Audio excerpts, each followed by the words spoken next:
Nós estamos lendo do livro Krishna, a Suprema Personalidade de Deus, escrito por Sua Divina Graça, A.C. Bhaktivedanta Swami Prabhupada.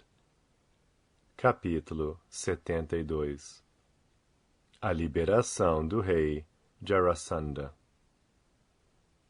Na grande assembleia de cidadãos respeitáveis, amigos, parentes, brahmanas, sábios, kshatriyas e vaixyas, na presença de todos, incluindo seus irmãos, o rei Yudhishthira dirigiu-se diretamente ao Sr. Krishna com a seguinte argumentação: Meu querido Sr. Krishna, o sacrifício conhecido como Rajasuya Yagya deve ser executado pelo imperador e é considerado o rei de todos os sacrifícios.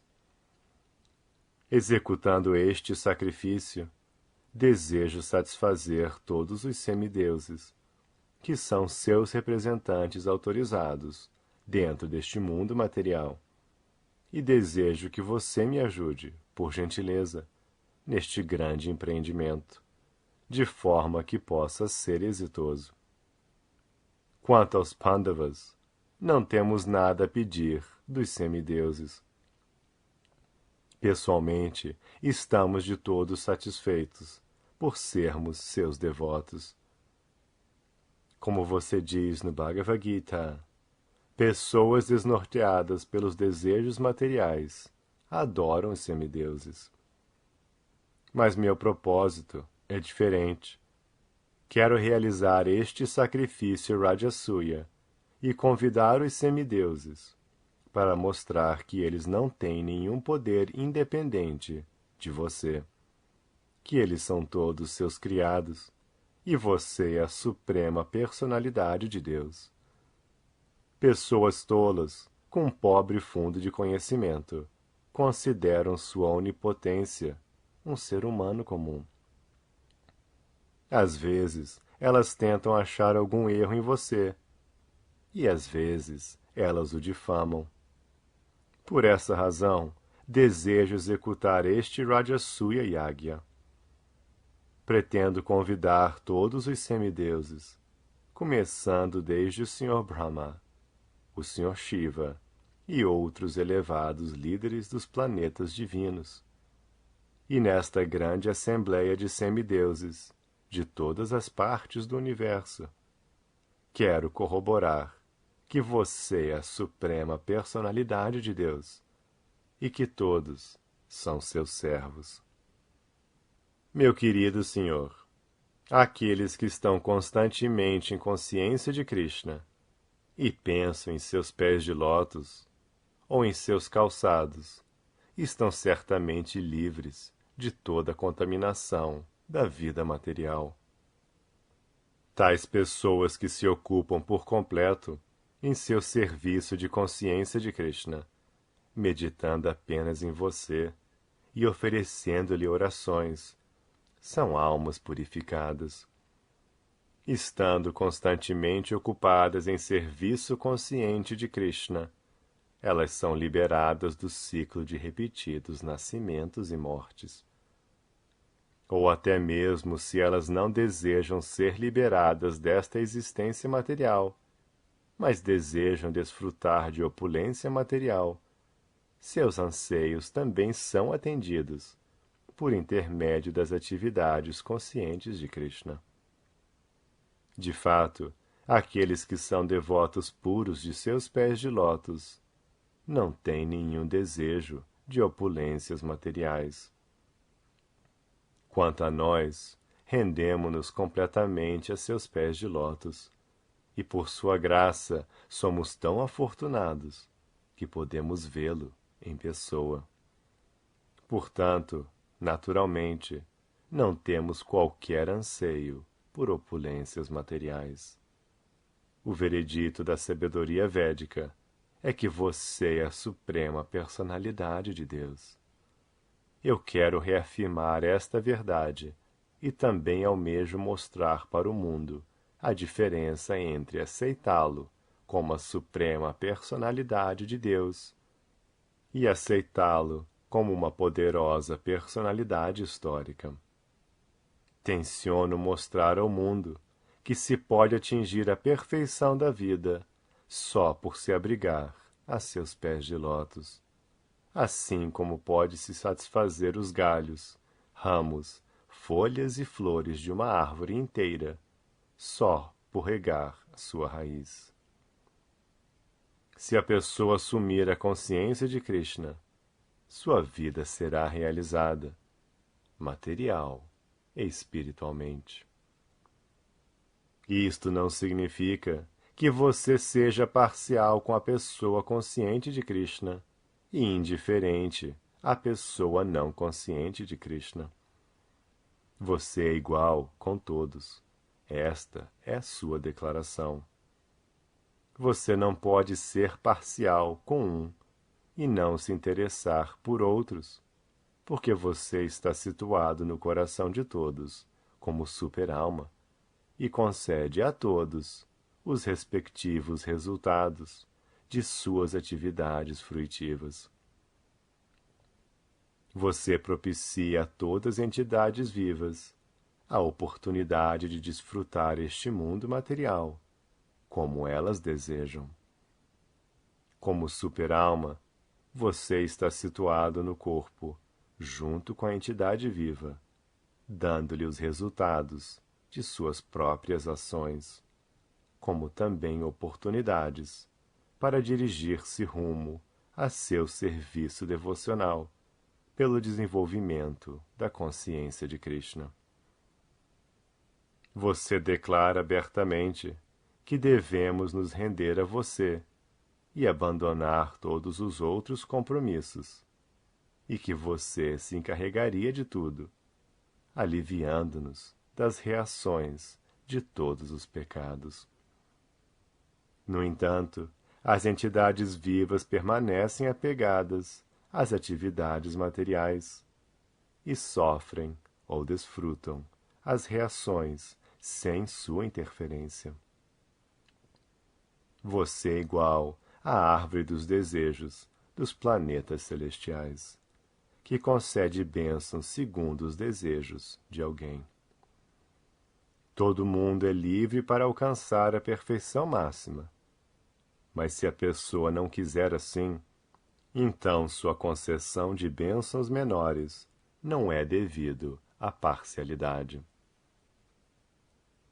Ao ouvir esta declaração do rei Yudhishthira, o Sr. Krishna respondeu como segue: Meu querido rei Yudhishthira, ó matador de inimigos, ó justiça ideal personificada, apoio inteiramente sua decisão de executar o sacrifício Rajasuya.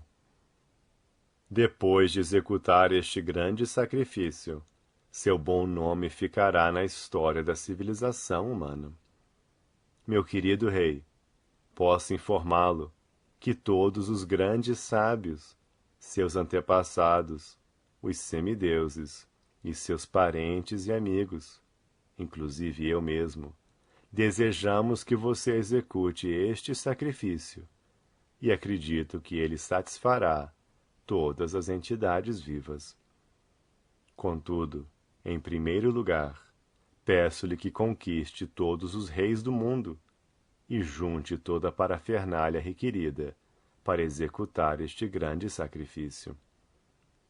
Meu querido rei Yudhishthira, seus 4 irmãos são os representantes diretos dos semideuses importantes, como Vayu e Indra. É dito que Bhima nasceu do semideus Vayu e que Arjuna nasceu do semideus Indra, ao passo que o próprio rei Yudhishthira nasceu do semideus Yamaraj. Como tal, seus irmãos são grandes heróis, e você é o rei mais piedoso e autocontrolado, e por isso conhecido como Dharmaraj. Todos vocês são tão qualificados em serviço devocional a mim, que automaticamente me conquistaram. O Sr. Krishna afirmou ao rei Yudhishthira que ele é conquistado pelo amor de alguém, que dominou seus sentidos. Alguém que não controlou seus sentidos não pode conquistar a suprema personalidade de Deus. Este é o segredo do serviço devocional. Conquistar os sentidos significa ocupá-los constantemente no serviço do Senhor. A qualificação específica de todos os irmãos Pandavas era que eles sempre empenhavam seus sentidos no serviço do Senhor. Alguém que assim empenha seus sentidos se purifica, e com sentidos purificados, o devoto pode prestar transcendental serviço amoroso ao Senhor e conquistá-lo. O Senhor Krishna continuou: não há ninguém nos 3 mundos do universo, inclusive os poderosos semideuses, que possa ultrapassar meus devotos em quaisquer das 6 opulências, isto é, riqueza, força, reputação, beleza, conhecimento e renúncia. Então, se você quiser conquistar os reis terrenos, não há qualquer possibilidade de que eles se saiam vitoriosos. Quando o Sr. Krishna encorajou o rei Yudhishthira dessa maneira, a face do rei brilhou como uma flor desabrochando por causa da felicidade transcendental. E assim, ele ordenou que seus irmãos mais jovens conquistassem todos os reis da terra, em todas as direções. O Sr. Krishna autorizou os Pandavas a executar a grande missão dele de castigar os descrentes infiéis do mundo e dar proteção a seus devotos fiéis. Em sua forma de Vishnu, o Senhor porta 4 armas em suas 4 mãos, uma flor de lótus e um búzio em 2 mãos, e nas outras 2 mãos, uma massa e um disco. A massa e o disco destinam-se aos descrentes infiéis e demônios, e a flor de lótus e o búzio são para os devotos. Mas porque o Senhor é o Supremo Absoluto, o resultado de qualquer uma de suas armas é o mesmo. Com a massa e o disco, ele castiga os descrentes, de forma que eles possam se conscientizar e saber que eles não são o Absoluto, pois acima deles há o Senhor Supremo. E por soar o búzio e oferecer bênçãos com a flor de lótus, ele sempre garante aos devotos que ninguém pode derrotá-los, até mesmo em momentos de grande calamidade. O rei Yudhishthira, sendo assim assegurado pela indicação do Sr. Krishna, ordenou seu irmão mais jovem, Sahadeva, acompanhado por soldados da tribo de Srinjaya, a conquistar os países meridionais. Da mesma forma, ele ordenou Nakula, acompanhado pelos soldados de Matsyadesha, a conquistar os reis do lado ocidental. Ele enviou Arjuna, acompanhado pelos soldados de Kekeyadesha, a conquistar os reis do norte, e ordenou Bhimasena, acompanhado pelos soldados de Madradesha, Madras, a conquistar os reis no lado oriental. Pode-se notar que, despachando seus irmãos mais jovens para conquistar as diferentes direções, o rei Yudhishthira não pretendia de fato que eles declarassem guerra aos reis. Na verdade, os irmãos partiram para as várias direções, a fim de informar os respectivos reis sobre a intenção do rei Yudhishthira de executar o sacrifício Rajasuya. Os reis foram assim informados que se lhes exigiam o pagamento de impostos destinados à execução do sacrifício. Este pagamento de impostos para o imperador Yudhishthira significava que o rei aceitara sua subjugação diante dele. Se o rei se recusasse a atender o que seria pedido, haveria certamente um combate. Assim, pela sua influência e força, os irmãos submeteram todos os reis das diversas direções e puderam trazer impostos e presentes suficientes, que foram apresentados diante do rei Yudhishthira. Contudo, o rei Yudhishthira ficou muito ansioso quando ouviu que o rei Jarasandha, de Magadha, não aceitara sua soberania.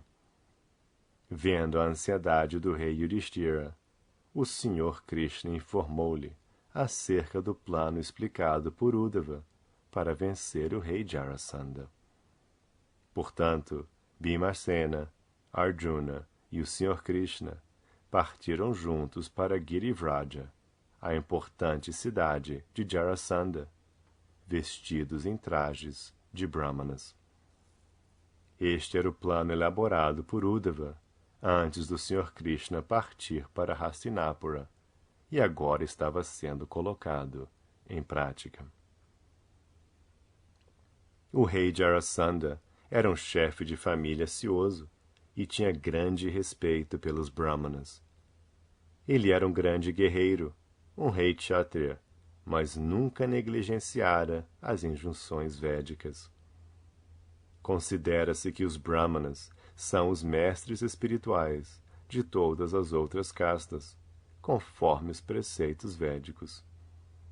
O Senhor Krishna, Arjuna e Bhimasena eram de fato kshatriyas. Todavia, eles se vestiram como brahmanas, e no momento em que o rei Jarasandha ia dar caridade aos brahmanas e recebê-los como convidados, eles se aproximaram. O Senhor Krishna, vestido como um brahmana, disse ao rei: desejamos todas as glórias, a sua onipotência. Convidados ao seu palácio real, nós três viemos de uma grande distância para implorar-lhe caridade e esperamos que nos dê, por favor, tudo que lhe pedirmos. Sabemos sobre suas boas qualidades. Uma pessoa que é tolerante está sempre preparada para tolerar tudo, mesmo que seja vexatório. Da mesma maneira que um criminoso pode executar os atos mais abomináveis, uma pessoa muito caridosa como você pode dar qualquer coisa que lhe seja pedido. Para uma grande personalidade como você, não há nenhuma distinção entre os parentes e os estranhos. Um homem famoso vive para sempre, até mesmo depois de sua morte. Portanto, qualquer pessoa que seja completamente condizente e capaz de executar atos que perpetuarão seus bons nome e fama, e ainda assim não os fizer, tornar-se-á abominável aos olhos das grandes pessoas. Tal pessoa não pode ser condenado bastante, e sua recusa em dar caridade é lamentável ao longo de toda a sua vida. Sua Majestade deve ter ouvido os nomes gloriosos de personalidades caridosas, como Harishchandra, Rantideva e Mudgala, que se mantinham apenas com grãos apanhados dos arrozais, e o grande Maharaja Shibi, que salvou a vida de um pombo, provendo carne de seu próprio corpo. Estas grandes personalidades atingiram fama imortal, só por sacrificarem o corpo temporário e perecível. O Senhor Krishna, trajado de Brahmana, assim convenceu Jarasandha que a fama é imperecível, mas o corpo não.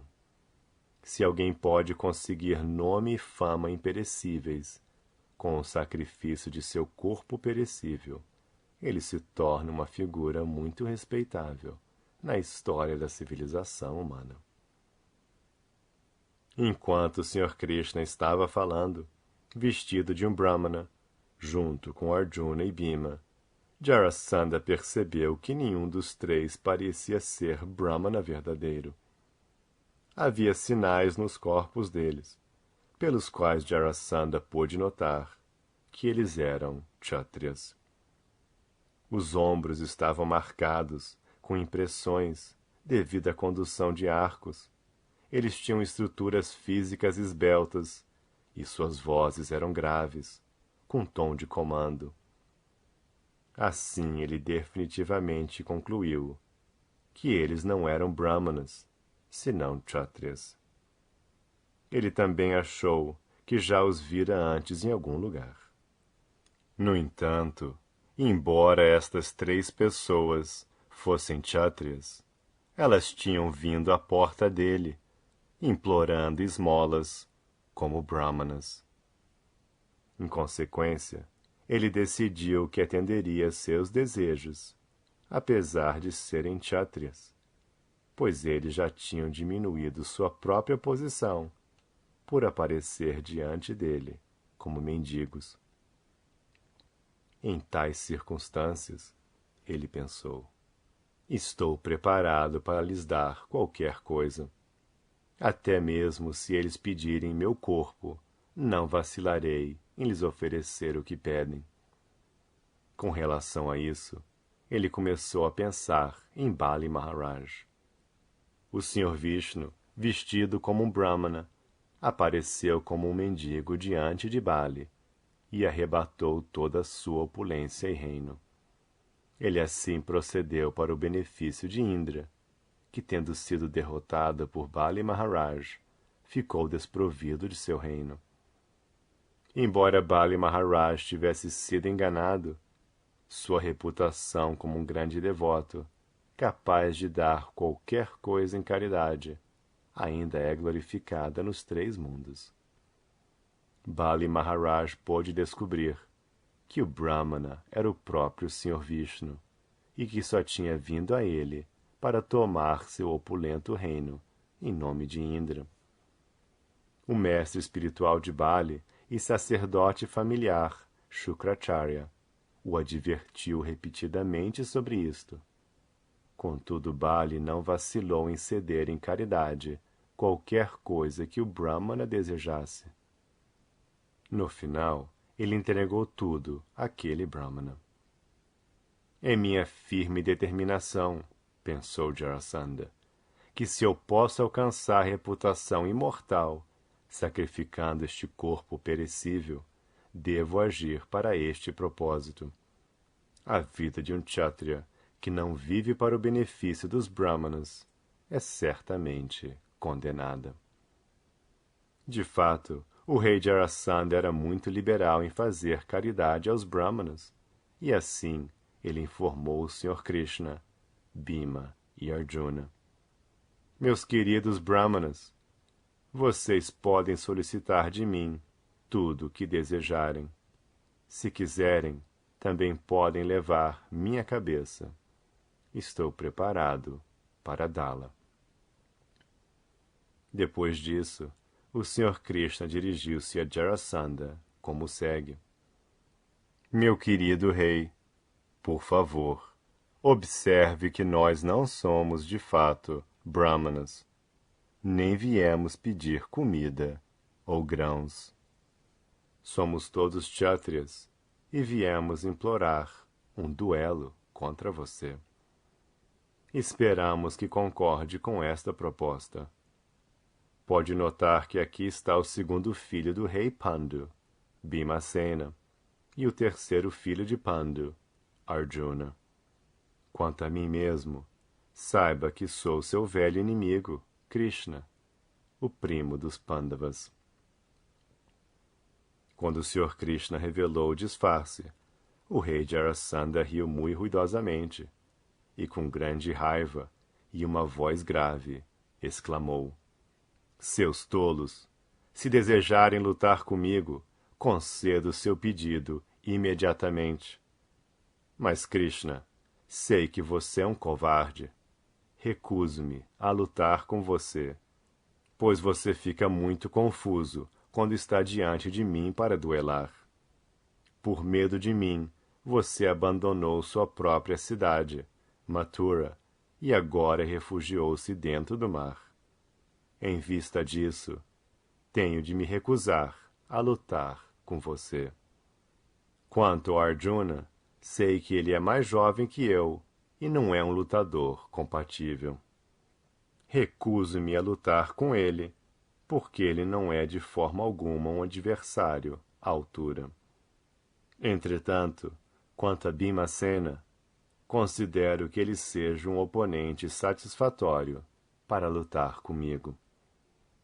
Depois de falar deste modo, o rei Jarasandha imediatamente deu uma massa muito pesada a Bhimacena, empunhou uma outra, e os dois saíram para fora das muralhas da cidade, a fim de travar um combate. Bhimacena e o rei Jarasandha engalfinharam-se numa luta, e com suas respectivas massas, que eram tão fortes quanto raios, começaram a golpear um ao outro muito severamente, ambos muito empenhados na luta. Os dois eram lutadores especialistas em massas, e suas técnicas de golpear um ao outro eram tão primorosas que pareciam ser dois artistas dramáticos dançando num palco. Quando as massas de Jarasandha e Bhimacena colidiam ruidosamente, o impacto parecia-se com aqueles dos dentes de dois grandes elefantes lutadores, ou como um raio numa tempestade elétrica flamejante. Quando dois elefantes lutam num canavial, cada qual arrebata uma vara de cana-de-açúcar, aprende em sua tromba e agride o outro. Neste momento a cana-de-açúcar é esmagada com tal pesado golpe. De maneira semelhante, quando Bhimacena e Jarasandha estavam golpeando um ao outro pesadamente com suas massas, em diferentes partes dos corpos, isto é, ombros, braços, clavículas, peitos, coxas, cinturas e pernas, as massas foram reduzidas a pedaços. Desse modo, todas as massas usadas por Jarasandha e Bhimacena foram destruídas, e assim os dois inimigos prepararam-se para lutar com as mãos. Jarasandha e Bhimacena estavam com muita raiva e começaram a esmagar um ao outro com os punhos. Os golpes de seus punhos pareciam com a pancada de barras de ferro ou com o som de raios, e os dois guerreiros assemelhavam-se a dois elefantes lutando.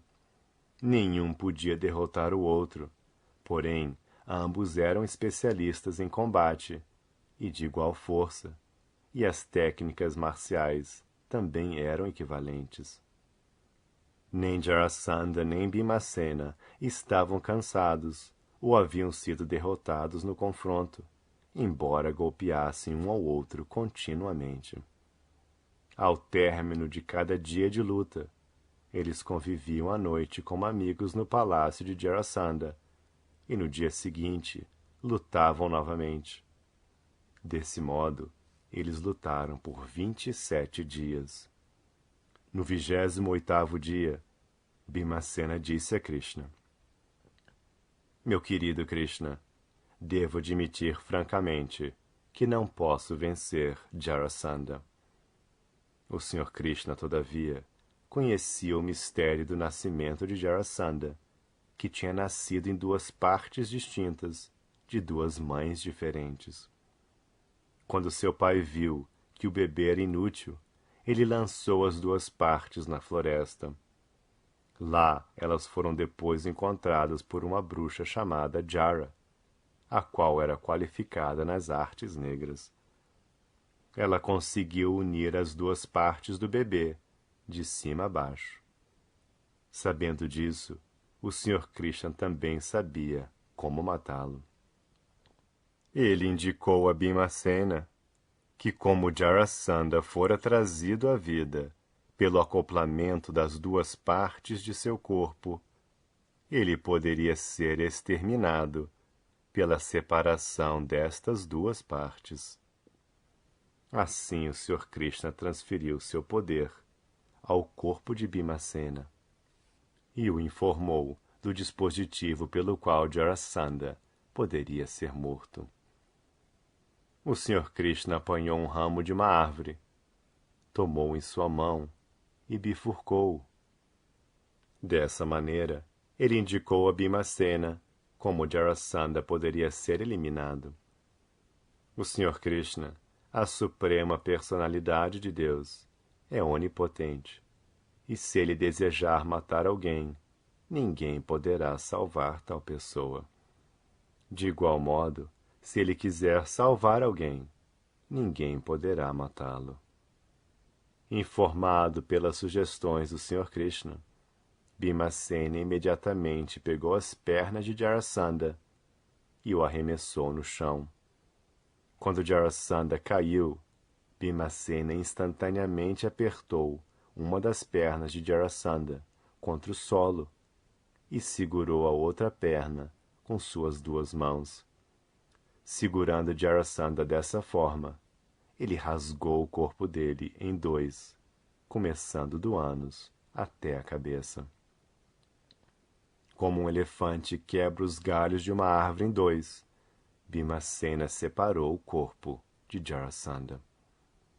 O público que estava nas proximidades viu que o corpo de Jarasandha foi dividido em duas partes, de forma que cada metade tinha uma perna, uma coxa, um testículo, metade de uma coluna vertebral, metade de um peito, uma clavícula, um braço, um olho, uma orelha e meia face.